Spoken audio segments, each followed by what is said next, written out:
For 70 years, the lake behind my house was the most peaceful place in North Carolina. 12 acres of spring-fed water, clear enough to see the bass shimmer beneath the surface, like living silver. My grandfather bought this land in 1952, back when this whole county was just tobacco fields and common sense.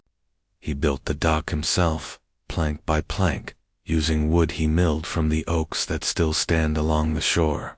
Every nail, every board still carries his fingerprints. When I walk that path each morning, I swear I can still hear his boots crunching the gravel beside mine. At 52, I've traded my electrician's gloves for solar panels, but I'm still the kind of man who fixes things with his hands and keeps his word. The lake isn't just property, it's family history. It's where my dad taught me how to cast a line, and where I taught my daughter to bait her first hook. The air smells like honeysuckle and morning dew. Blue herons nest in the cypress trees. At sunrise, the whole world turns gold, and for a few quiet minutes, it feels like nothing bad can touch you. And then there was Big Bertha, 8 pounds of muscle and attitude, the biggest bass in the lake, maybe the whole county. She'd come up to the dock every morning like clockwork, waiting for her handful of feed. I swear she knew me. I'd talk to her like an old friend, tell her about the weather, the projects I was working on, or whatever new thing the world had messed up that week. My wife used to joke that Bertha was the only neighbor I actually liked, and maybe she was right. Out here, life made sense. The water stayed clear, the trees stayed green, and peace came easy, until the day it didn't. I started noticing changes. A new fence line, strange survey markers, the distant growl of construction equipment, the kind of sounds that don't belong near water this pure. Then came the real invasion, shiny cars, perfect lawns, and people who treated the countryside like another accessory. And at the center of it all was a woman who thought community standards meant everyone should live her way. I didn't know it yet, but the same lake that gave me peace was about to become a battlefield. The first time I saw Vivian Blackwater, she was power walking past my mailbox like she owned the whole zip code. White Lexus idling in my driveway, Bluetooth headset flashing, barking orders about landscaping aesthetics to someone who clearly feared her. I remember thinking, this woman doesn't sweat, she secretes entitlement. 2 weeks later, a glossy flyer appeared in my mailbox. Welcome to Willow Creek Estates, a premier HOA community.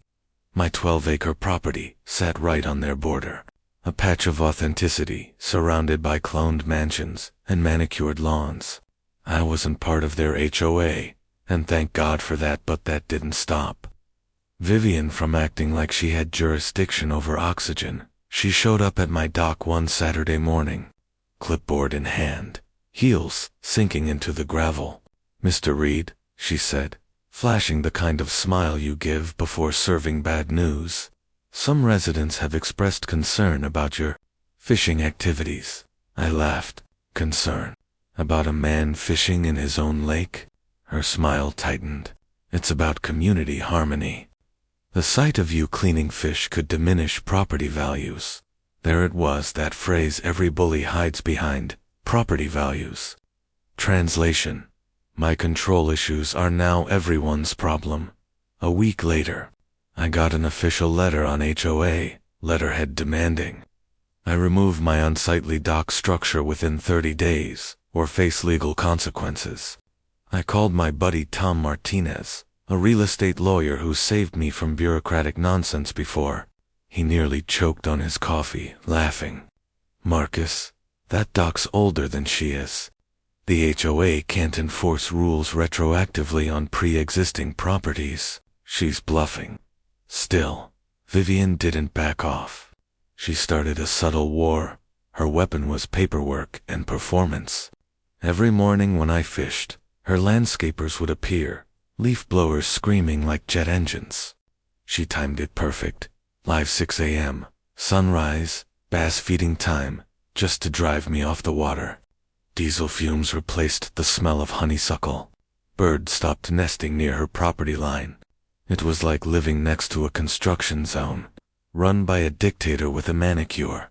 She posted about me in the neighborhood Facebook group, concerned about unsanctioned fishing disturbing our ecosystem. Half the comments were her neighbors parroting the same nonsense. The other half were probably too scared to disagree.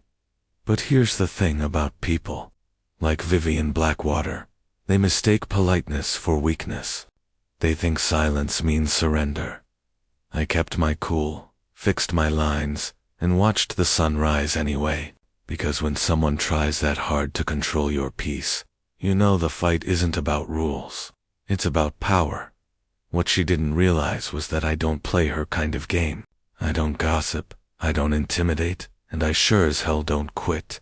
And while she was busy drafting fake legal letters, I was digging into something far more dangerous than HOA bylaws. I was about to learn the power of knowledge, and she was about to learn the cost of messing with the wrong man's water. If you've ever had a neighbor who treats the law like a personal toy, you already know what came next. Vivian wasn't satisfied with leaf blowers and fake complaints. She upgraded her campaign from annoying to obsessive. Every time I thought it couldn't get worse, she'd find a new way to prove that evil can wear pearls and drive a Lexus. It started small. Knew no fishing beyond this point. Signs appeared overnight on the edge of my property. She had them custom printed, HOA logo and all, even though she had zero authority to post them. I took them down. The next morning, there were 3 more. By the end of the week, it looked like a crime scene perimeter. Then came the letters. Certified mail. Fancy envelopes. The kind designed to make regular folks panic. Each one full of legal jargon and empty threats. Zoning violations, nuisance activity, community disruption. I've seen scam emails with more subtlety.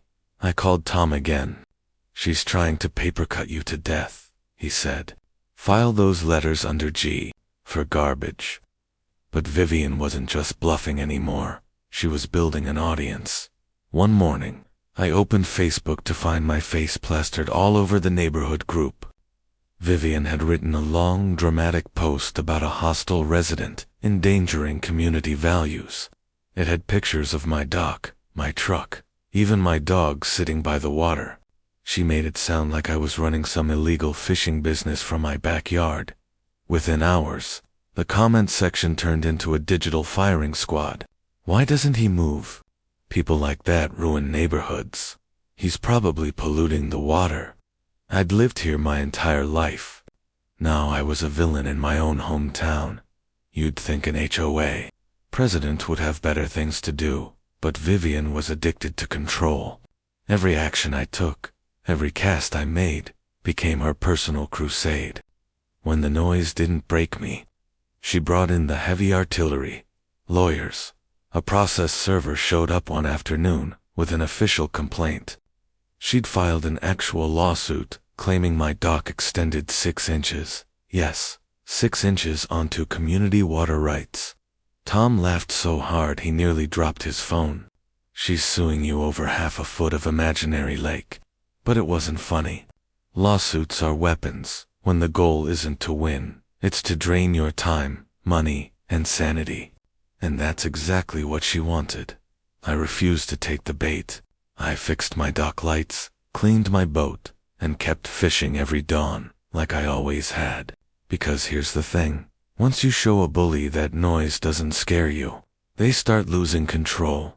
And when control freaks lose control, they get dangerous. 2 weeks later, I woke up to the sound of construction equipment rumbling across the property line. A private surveying crew hired by Vivian herself was scanning the land like they were mapping a crime scene. When I asked what they were doing, one of the techs said, "Just confirming property boundaries. HOA request." They spent 6 hours measuring every inch of my shoreline, GPS units flashing in the sun. The smell of diesel and wet grass filled the air, a chemical version of her arrogance.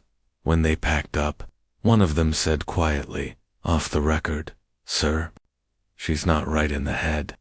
He didn't know how right he was, because that week, Vivian crossed a line she couldn't uncross, and I was about to discover a piece of my grandfather's legacy that would turn this suburban war into something much, much bigger. There's an old saying my grandfather used to repeat whenever someone wronged him: you don't fight fire with fire. You fight it with paperwork. After weeks of harassment, noise, and lawsuits, I finally decided to take his advice literally. If Vivian wanted to play legal games, I'd play smarter. But first, I needed to understand exactly what she thought she owned. So, one muggy Thursday morning, I drove to the county courthouse, that old government building that smells like dust, mildew, and broken promises. The clerk looked at me like I was crazy when I asked to see property records from the 1950s. Most people only dig that deep when they're hunting for gold or ghosts. Turns out, I was about to find both. 3 hours later, surrounded by yellowed deeds and cracked leather folders, I found it, my grandfather's original land purchase. Handwritten ink, still crisp, despite 7 decades of age. And there, near the bottom, buried between legal jargon about boundaries and mineral rights, was a paragraph that made my hands start shaking, including all water rights, surface and subsurface, to underground spring systems and tributaries thereto, in perpetuity. In perpetuity. Forever I sat there, in that dusty basement, staring at the paper like I'd just uncovered buried treasure. My grandfather didn't just buy land, he bought the entire water system beneath it. Every drop that flowed into my lake, every underground spring feeding the surrounding area. All legally mine. And that's when it hit me. Willow Creek Estates, Vivian's perfect little kingdom, got its water from private wells. Wells drilled straight into the same spring system that feeds my lake. The HOA's drinking water, her showers, her ice cubes, her morning coffee, all of it came from my grandfather's water. I leaned back in the creaky wooden chair, laughing like a madman. All this time, she'd been trying to control my lake, while she was literally dependent on it. Knowledge can be more powerful than revenge, especially when your enemy has no idea you're holding a nuclear document disguised as an old deed. I made copies, called Tom, and told him what I'd found. He went silent for a long second before saying, "Marcus, you don't just have a defense, you have leverage that could make her beg for mercy." That night, I stood at the end of my dock, looking out over the moonlit water. The surface shimmered like glass, calm but deep, hiding secrets that had been waiting 70 years to surface. Vivian thought she owned the neighborhood. She thought she could bully me into submission, but she just made a fatal mistake. She picked a fight with the man who owned her water supply, and I was done being polite. Some wars are fought with bullets, others with signatures. But Vivian Blackwater preferred poison. It started the morning I smelled death before I saw it. I stepped out onto the porch just after sunrise, coffee steaming in my hand, and froze. The air, usually sweet with honeysuckle, was heavy with a metallic temps. Copper, sharp, wrong. I followed the smell down to the dock, and that's when my stomach dropped. The lake, my grandfather's lake, wasn't blue anymore. It was the color of antifreeze, a sickly greenish hue that shimmered like oil. And floating in the center, belly up, was Big Bertha, the fish that had come to my dock every morning for 3 years. The one I'd hand-fed since she was no longer than my palm. She was gone. I dropped to my knees. The boards felt cold beneath my hands, slick with dew and death. All around her, hundreds of other fish bobbed lifelessly in the water. Bluegill, catfish, crappie, everything dead. The silence was louder than any storm I'd ever heard. I don't remember standing up, but suddenly my phone was in my hand, fingers trembling as I dialed the county environmental hotline. "This is Marcus Reed," I said. "Someone just murdered my lake." By noon, Officer Jim Patterson from Environmental Protection was standing beside me, the kind of man who's seen too much and hates being right. He dipped test strips into the water, watched them turn a violent purple, and muttered a single word: copper sulfate, industrial-grade algicide, the kind you use for commercial reservoirs, not private lakes. The stuff is toxic enough to sterilize an entire ecosystem for years. This wasn't an accident, Patterson said, voice low. Someone dumped this deliberately. He looked at the water, then back at me. You've got enemies, Mr. Reed. I didn't have to answer. We both knew. The next day, Mrs. Henderson, my neighbor across the road, called me. Marcus, she said, you should see this. She sent me her doorbell footage. A white commercial truck rolling up to my property. Line at 2:17 a.m., two figures in hazmat suits unloading drums into the water. Headlights off. They finished in under 30 minutes, then drove away like ghosts. The logo on the side of the truck said Clearwater Solutions, a chemical treatment company that specialized in pond maintenance. I called Tom. She actually did it, I said. She poisoned the lake. He went quiet. Marcus, keep every piece of evidence you have. Don't touch the water. Don't even look at it wrong. Because if she did what I think she did, this isn't a civil dispute anymore. It's a felony. That night, I stood on my dock with a flashlight, watching the still water glow under the beam. The reflection of the moon rippled across the poisoned surface, and for the first time in my life, the lake felt dead. Vivian had won the battle, or so she thought, because what she didn't realize was that her midnight chemical assault didn't just kill my fish. It was already seeping through the ground, into the same spring system that fed her entire neighborhood's water supply, and by the time she'd find out, it would be far too late. When someone poisons the thing you love most, grief turns into focus. I didn't sleep that night. The images of Big Bertha, the smell of metal and decays, they looped in my head like a film I couldn't turn off. But rage has its uses.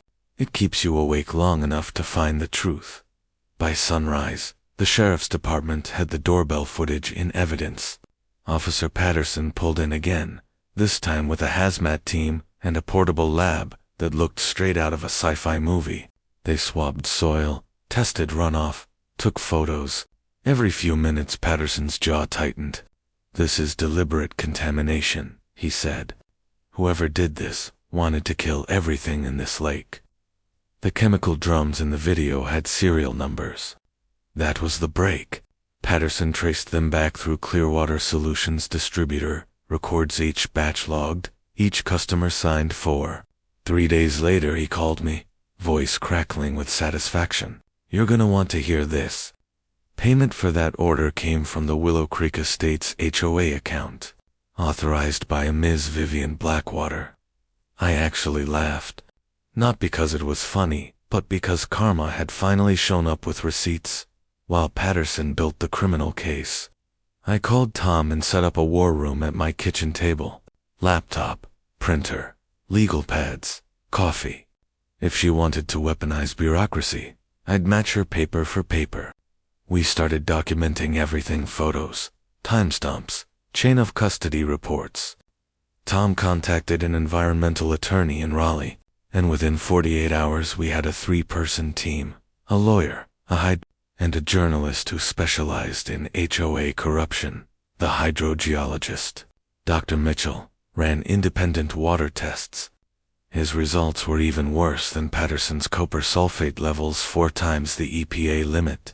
And because the spring that fed my lake ran directly under Willow Creek, contamination was spreading fast.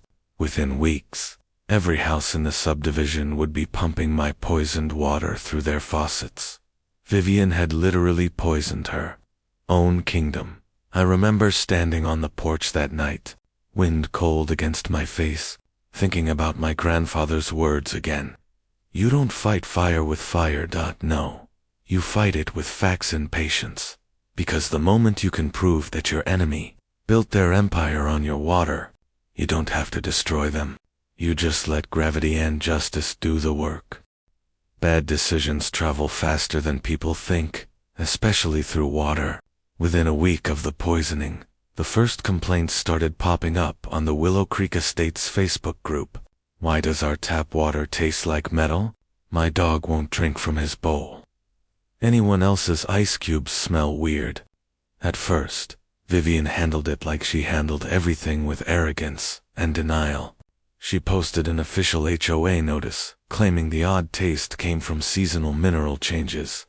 She even added a fake scientific chart she'd printed off Google. For a while, people believed her, but the human body doesn't lie. By the second week, parents were taking kids to doctors with stomach pain and rashes. Local vets saw a spike in sick pets. One mom wrote, "My baby's bathwater smells like a swimming pool." Panic spread through that perfect subdivision like wildfire on a dry hillside. I didn't gloat. Not yet. Instead, I kept documenting everything: screenshots, posts, times. The journalist, Sarah Morgan, monitored the HOA page like a hawk, archiving every lie Vivian posted. Meanwhile, Dr. Mitchell's tests showed copper sulfate levels rising in household wells every single day. The poison had threaded its way through the limestone aquifer, crawling under manicured lawns in $600,000 homes. I remember driving past the neighborhood one afternoon. Sprinklers hissed on pristine lawns, watering the same toxin that killed my lake. Kids rode bikes along sidewalks, while their parents argued over bottled water deliveries. The air smelled like fear and fertilizer, perfect mix for poetic justice. Vivian's perfect facade started cracking. She doubled down online, accusing the county water board, the developer, even me. "This man's lake is the source of contamination," she wrote, turning the mob she'd created back toward me. But this time, people weren't buying it. The questions started piling up. Didn't she hire that algae company? Why's the HOA paying chemical invoices? Where's our president hiding? The tide was turning. Behind the scenes, our legal team built the trap. Tom filed the harassment countersuit. Rebecca Torres drafted the environmental damage claim, and Patterson kept feeding us updates from his investigation. The evidence pile was taller than my toolbox payment receipts. Witness statements, lab reports, video footage. One evening, as the sun bled orange over the poisoned lake, I got a call from Patterson. "Marcus," he said, "EPA's getting involved. This thing just went federal." For a long moment, I stared at the water's surface, flat, quiet, almost peaceful. Again, and felt something shift inside me. I wasn't the victim anymore. I was the current, and she was about to drown in it. Vivian had wanted to make me the villain of her neighborhood. Now, the entire neighborhood was about to learn who the real monster was. The day of the meeting felt like Judgment Day. The Pine Ridge Community Center had never seen that many people. 300. Residents jammed into a room built for 200, air thick with sweat, perfume, and anger. TV crews lined the back wall, cameras humming. The EPA and county officials sat in front with stacks of water test reports. Vivian arrived last. Designer suit, perfect makeup, eyes ringed with exhaustion. She still tried to smile, but it came out like a crack in porcelain. Patricia Morgan, the new acting board president, opened the floor. "Tonight we're addressing water quality concerns affecting Willow Creek Estates." The crowd erupted, parents shouting about hospital bills, retirees demanding refunds, everyone yelling over everyone else. Patricia hammered the gavel. "Quiet." Then the EPA lead, Dr. Sandra Murphy, stepped forward. She projected lab results on the wall, bright red numbers 4 times above safe levels. "The contamination originated from industrial copper sulfate introduced here," she said, pointing at my lake on a map. The source was traced to an unauthorized chemical application ordered by the Willow Creek Estates HOA. The room went silent. Then every head turned toward Vivian. Her voice cracked. That's impossible. He must have, but I was already standing." "If you'll let me speak," I said, holding up a faded document in a plastic sleeve. "This is my grandfather's deed. It grants our family full water rights to the spring system feeding this lake, and every well in your subdivision." Gasps rippled through the crowd. I let the silence hang before finishing, calm and clear. So when Mrs. Blackwater dumped poison into my water, she didn't just destroy my lake. She contaminated her own community's drinking supply. Vivian's face drained of color. A deputy approached the stage. "Ma'am, I have a warrant for your arrest for environmental destruction, obstruction of justice, and misuse of community funds." Her scream echoed through the hall. "You'll regret this. You'll all regret this." But no one moved to stop him. Phones recorded every second, the click of the handcuffs, the flash of cameras, the collective exhale of an entire neighborhood freed from fear as they led her away. I stepped back to the microphone. No one here needs to suffer for her choices.